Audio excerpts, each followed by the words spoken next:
We come now to a great mind who was perhaps the most influential mind in the Western Christian tradition. He stands there at the beginning of a distinctively Western Christian tradition as opposed to the Eastern Christian tradition that leads to Greek Orthodoxy and Russian Orthodoxy.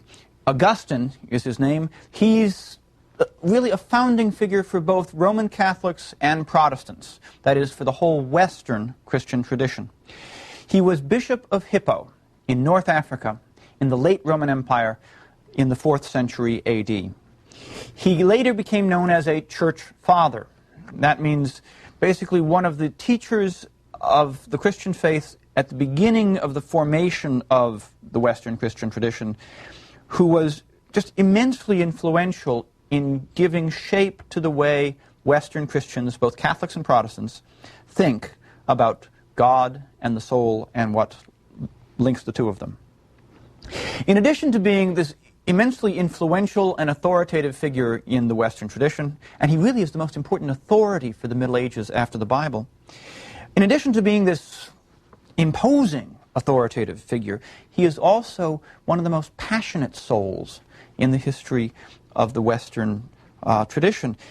He tells us what his passionate soul is like. He sort of displays it for us in his book, The Confessions, which is perhaps, the first great spiritual autobiography of the West. It displays his lostness, his straying from God and his coming back to God in terms that are immensely passionate, moving. Augustine is a man with a deep mind and a deep heart, and that makes him very attractive for a lot of his readers. His mind is always alive and always questioning.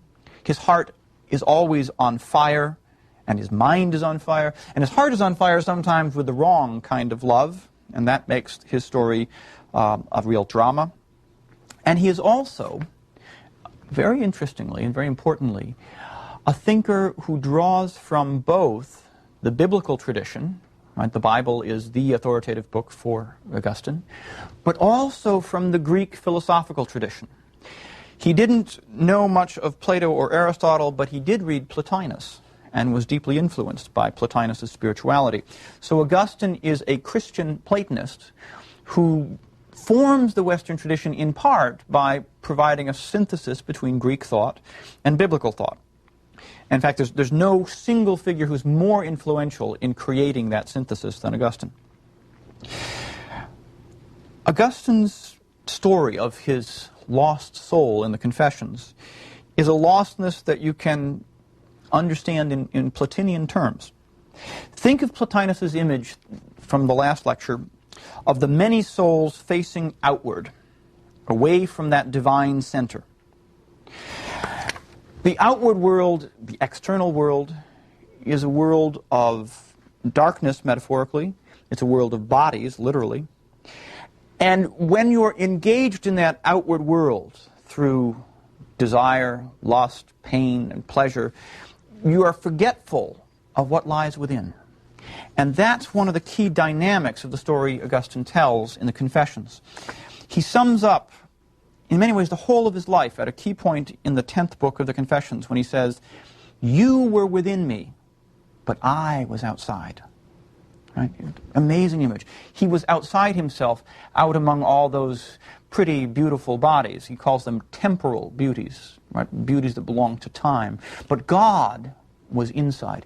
More interior to me than I was to myself, he will say at one point. Right? God is more inward in us than we are to ourselves. Because we are mostly outside ourselves, grasping for all those outward beauties, where the true inward beauty shines within, and we are looking away from it to the outside world. So the external things of this world for Augustine are temptations. And yet, they're not evil. This is very crucial for Augustine. They are beautiful and good. Right? Those things out there are beauties. Temporal beauties, not eternal beauties. But they are beauties. Because God made them. Right? And God doesn't make anything ugly and bad. Everything out there is good and beautiful. Right? In fact, Augustine will say everything that exists is good. Because after all, God made everything that exists. So in that sense, Augustine rejects a certain style of dualism, which you can see in Plato, when Plato, for instance, calls the body evil. Right? Augustine will never do that. He rejects a kind of dualism that he knew in extreme form in a group called the Manichaeans, who were, very briefly, a group of Christians, or they called themselves Christians. The Orthodox Catholics called them heretics. They thought that the body was absolutely filthy. The body was evil, dirty, foul. Think of all that blood and guts and filth. You open up a body and it's ugh, right? And the soul is stuck, imprisoned in that body. The soul is a fragment of divine light, pure and clean, stuck in that filthy body. That's the heresy that Augustine was part of as a young man, because he thought it was more spiritual than the kind of Catholicism he grew up with, which was kind of a backwoods kind of Catholicism. Imagine a Catholic priest who knows his catechism but can't really argue philosophy with a bright young man like Augustine, who was growing up as your almost your stereotypical snot-nosed kid, right? He knew he was smarter than the local priest. He asked some tough questions to the local priest, and the priest couldn't answer it, right? So he decided he'd be more spiritual, right? He doesn't believe in this kind of materialistic, worldly. And the Catholicism of his time was already a worldly and powerful social force. No, he was more spiritual than that. He was looking for something better than the foul stuff of this world. Well, he ended up changing his mind, and by the time he was writing the Confessions, he had firmly rejected that kind of dualism, and he affirmed that everything that exists, including especially the body, is good, because God made it. So and that, in fact, comes from Genesis 1, chapter 1 of Genesis, where God looks at the world he made and said it's good. Right? Now, it's interesting, Plotinus can be combined with that biblical notion, because for Plotinus, everything comes from the one, and although bodies are less good than the soul, which is less good than the intellect, which is less good than the one, nonetheless, bodies are an offshoot, the furthest offshoot from the one. They reflect the beauty and goodness of the intelligible world. So that's a viewpoint that can be combined with the Orthodox Christian understanding of the goodness of the world. What it can't be combined with is another thing which seems to me to be part of what's in Genesis 1 and 2, and that's the notion that God creates the world as our home. If you read through Genesis 1 and 2, the first two chapters of the Bible, it looks like God is creating a home for the human race. But for Augustine, as for Plotinus, you could say what the old hymn says, "This earth is not my home. This world is not my home." That's where Augustine and Plotinus, I think, have a spirituality that looks rather different than the Bible. Although, if you believe in the Augustinian spirituality, as of course many Christians do, then you can read the Bible in a more spiritual way.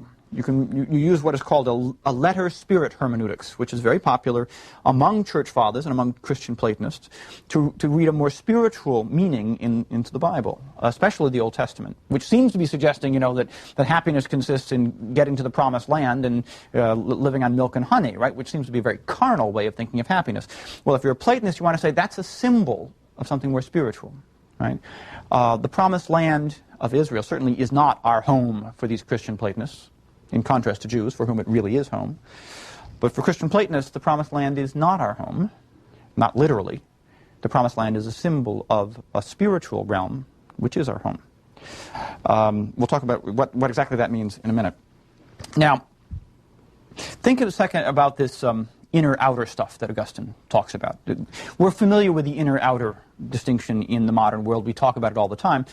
But I hope that the Plotinian version of the inner-outer, which we discussed earlier in the previous lecture, is a little bit unfamiliar. Right? The inner world for Plotinus is the world of the divine mind. It's Augustine who gives us the inner-outer distinction as we now know it, the notion of a private inner world, a world in which I enter into myself and I find not the mind of God, but just my own inner world, private inner world. That's because Augustine is attracted to Plotinus, but he knows that as an Orthodox Catholic, he can't accept all of Plotinus. He's really attracted to this image of turning inward, right? Of finding God in the self instead of out there in the physical world. But when Augustine turns inward, he can't just sort of turn inward and say, that's God, because for Augustine, as for any Orthodox Catholic, the soul is not God. The soul is not divine. The soul is something God made. And therefore the soul is fundamentally and eternally other than God. So you can't turn into your own self and find God, at least not directly. So for Augustine, instead of just turning inward and seeing God, or being united with God, as in Plotinus, you turn inward and then look upward. There's a movement in, then up.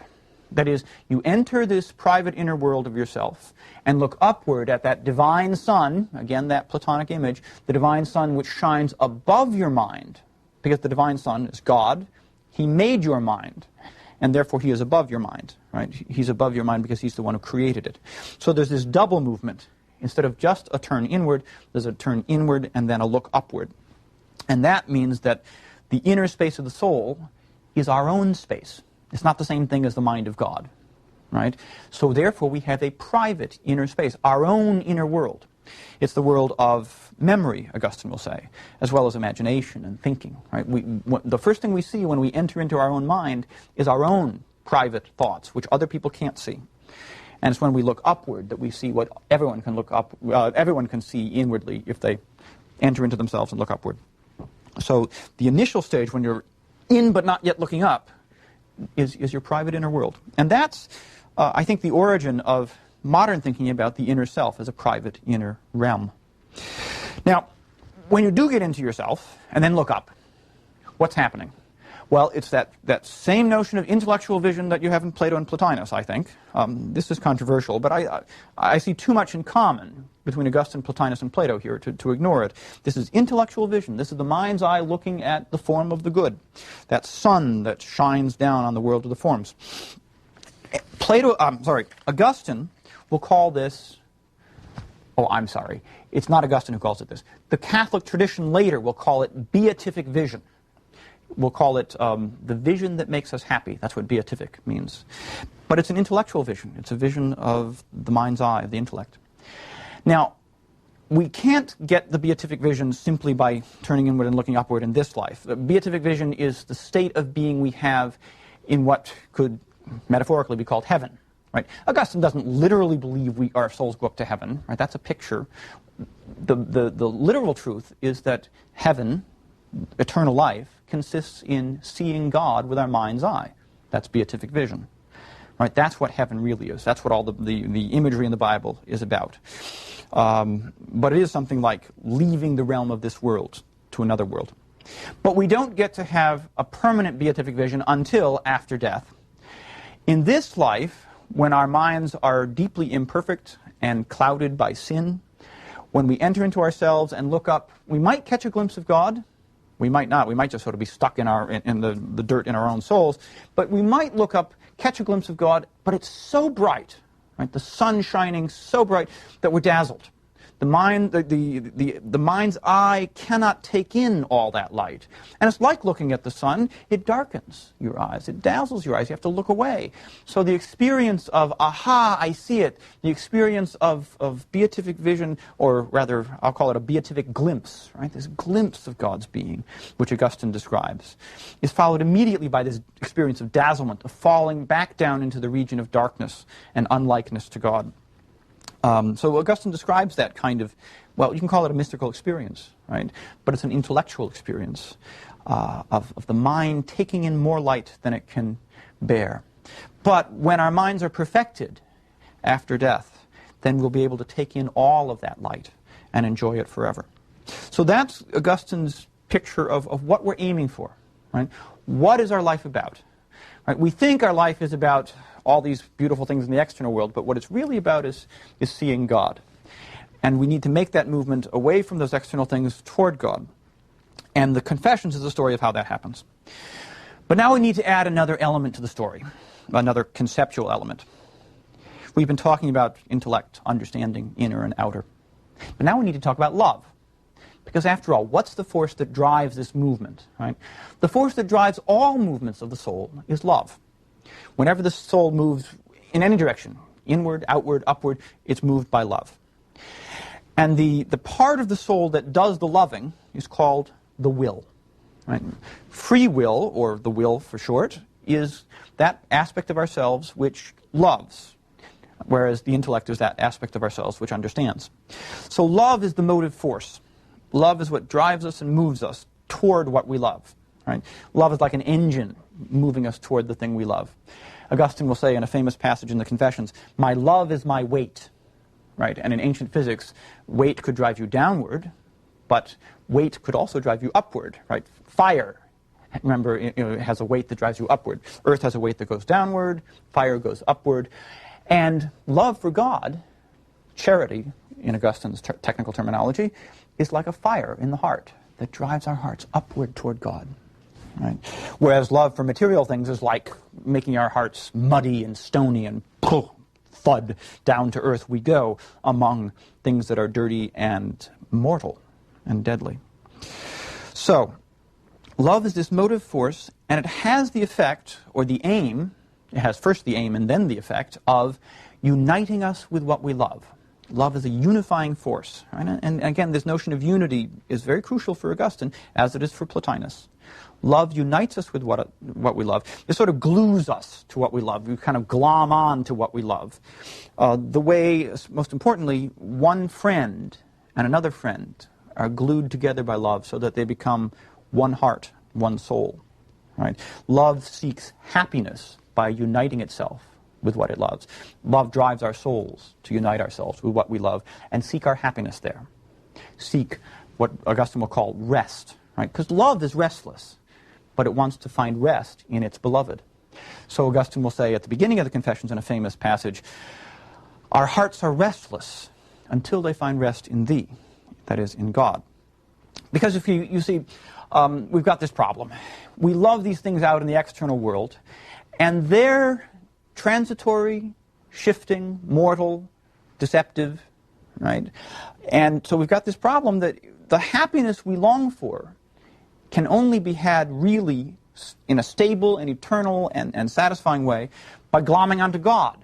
Right? The love of God leads us to glom onto this thing that will really make us happy. Right? God, in beatific vision.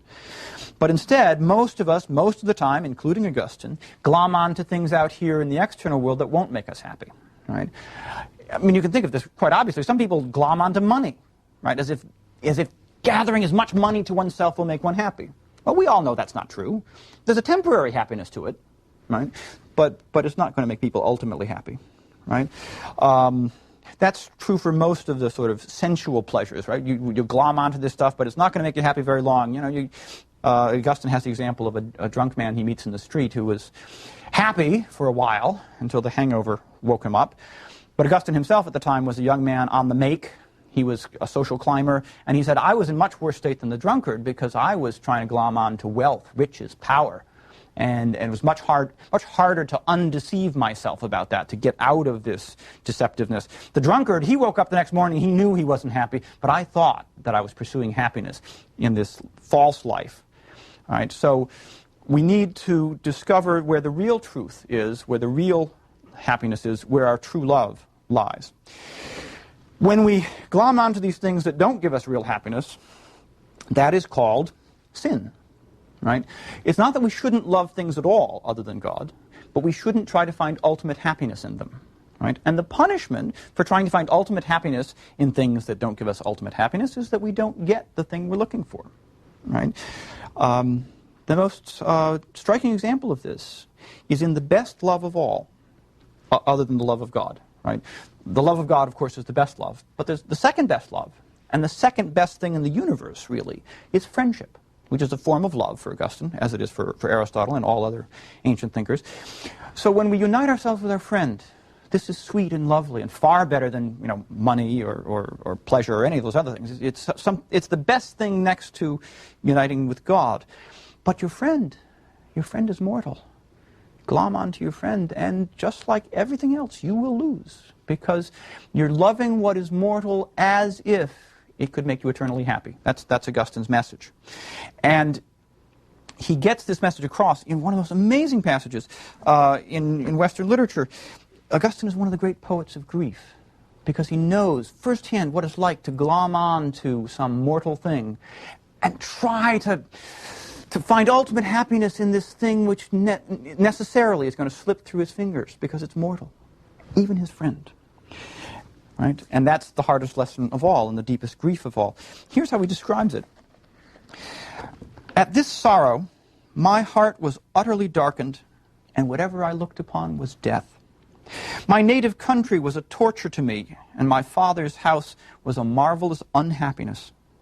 He was a teenager this time. And whatever I had participated in with my friend, now, since it lacked him, was turned into a frightful torment. My eyes looked for him everywhere, but he was not given to them.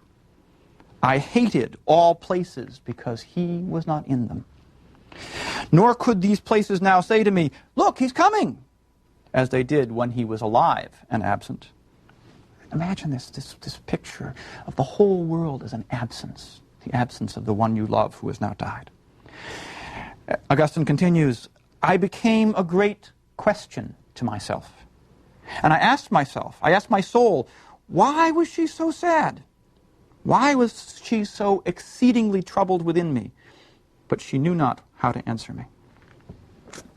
That's the result of a wayward and disordered love. Even love for friends, if we put it above love for God, it will make us miserable. All loves other than God, if we put it first, will make us miserable. So what we need, Augustine thinks, and now we go from the dark side, the wandering, the lostness, to grace, to happiness. The crucial turning point is, in fact, to turn the soul and its will, a turning of the will from these external beauties to the inner beauty of God.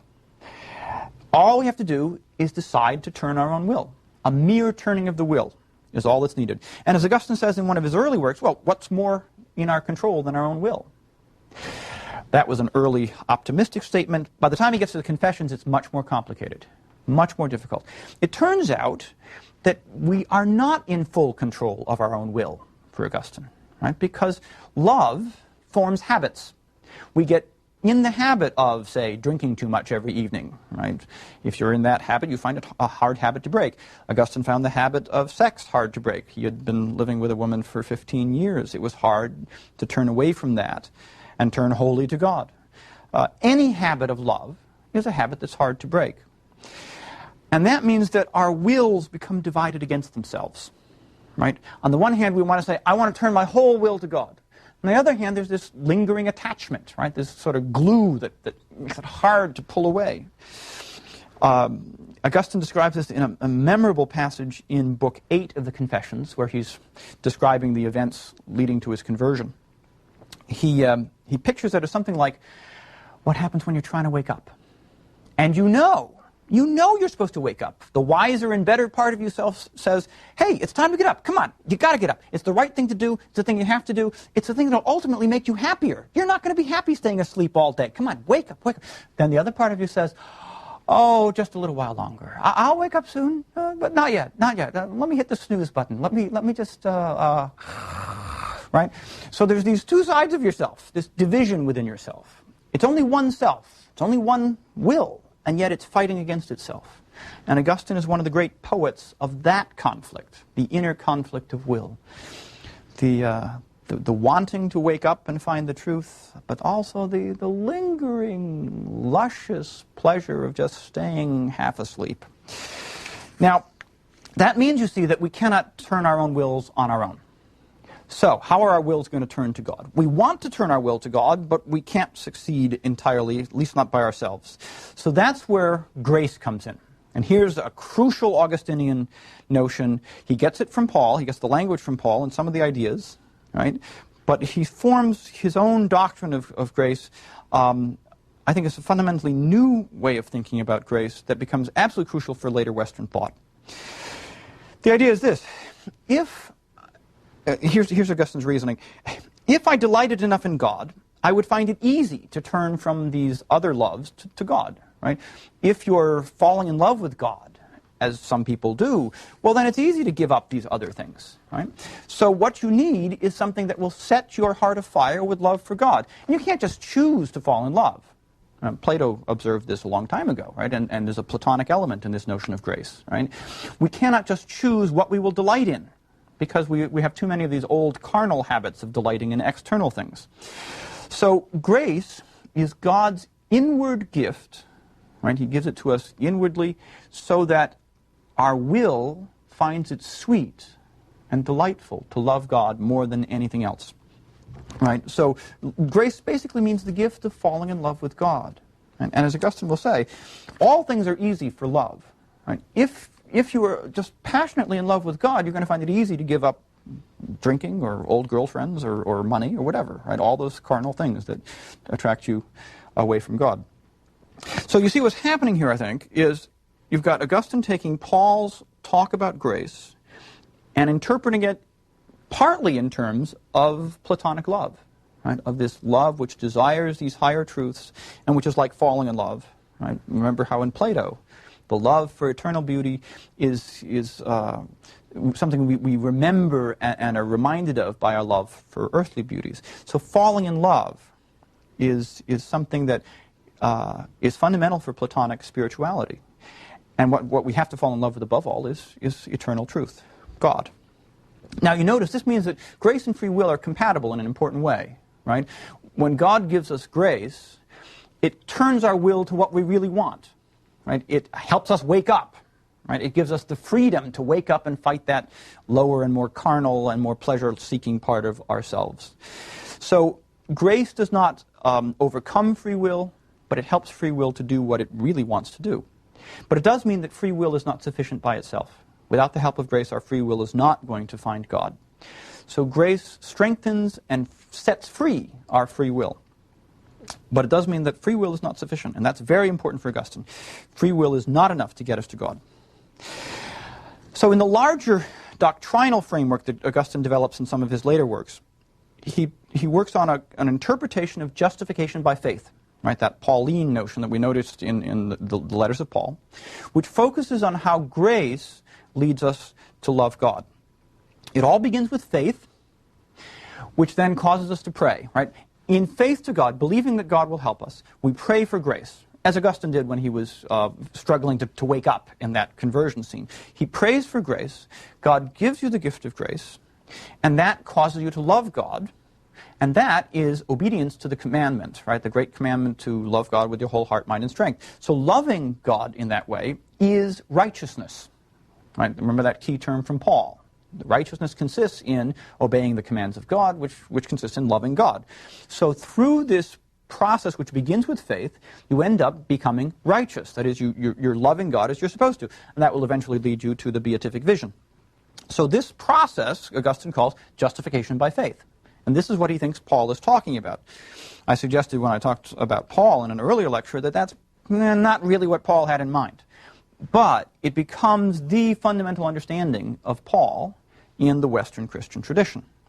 It has certainly has a lot in common with Paul, but it's fundamentally about the relation of God and the soul and not about the relation of Jews and Gentiles in the Christian community, as Paul's concern was. But Augustine will adopt Paul's contrast, his language in which he contrasts living under the law and living by grace. Living under the law means trying to love God by your own free will and by doing good works and all that sort of thing. And living under grace means praying for grace, being justified by grace, and learning to love God by falling in love with Him through this gift of grace. Now, late in Augustine's career, a crucial question gets asked. So far I've been portraying justification by faith as this process that starts with belief and leads to love and leads ultimately to God Himself, to the beatific vision. Now the big question is, if it starts with faith, does that mean that the process that leads to our salvation and justification starts with us? Our decision to have faith. At that initial point, is it up to us to get the whole ball rolling by having faith, just deciding to believe in God, deciding to pray? Augustine avoided answering that question for a long time because he wanted to say, look, our will is an active participant, right? Our love is what drives us. But he also wanted to say, salvation is by grace, right? We can't do it without God's help. So at this initial moment, that first decision for God, what is it that happens? What is it that causes what? Is grace first or is faith first? And Augustine in the later work says, grace is first. We cannot even believe without the gift of grace. Before we even ask for grace, we have to have grace even to ask. Right? If we pray for grace, that's because God has given us the grace to have faith and pray. So grace is, as the technical language puts it, prevenient. It comes from a Latin term meaning to come before. Grace comes before even our decision to believe. It makes everything possible. So we cannot save ourselves. Right? Salvation from beginning to end is fundamentally a work of God rather than ourselves. Right? If you're someone who is aware, has a deep sense of your own sinfulness and weakness, this can be very comforting. I'm not strong enough to save myself, someone like Luther will say. Right? And so the thought that God, from beginning to end, is the one who's determined to save you, that's great. The problem is when you think about those to whom God does not give grace, which we discussed in talking about Paul. Right? God doesn't give grace to everyone. And that leads to the question about predestination. That leads to the question about, well, why does God give grace to some and not to others? Well, he is gracious, and he doesn't owe grace to anyone. Right? No one deserves grace. And so he gives grace to some undeserving sinners and not to others. This is unequal treatment, but it's not unjust. Because those who don't get grace get punished for their own sins. And those who do get grace get undeserved mercy. So no one gets less than they deserve, and a lot of people get more than they deserve. That's Augustine's justification for it. But it does lead to this question about predestination, this anxiety. Am I one of those predestined to be saved, or one of the others? We'll return to that question and that anxiety when we get to the Protestant theologians Luther and Calvin.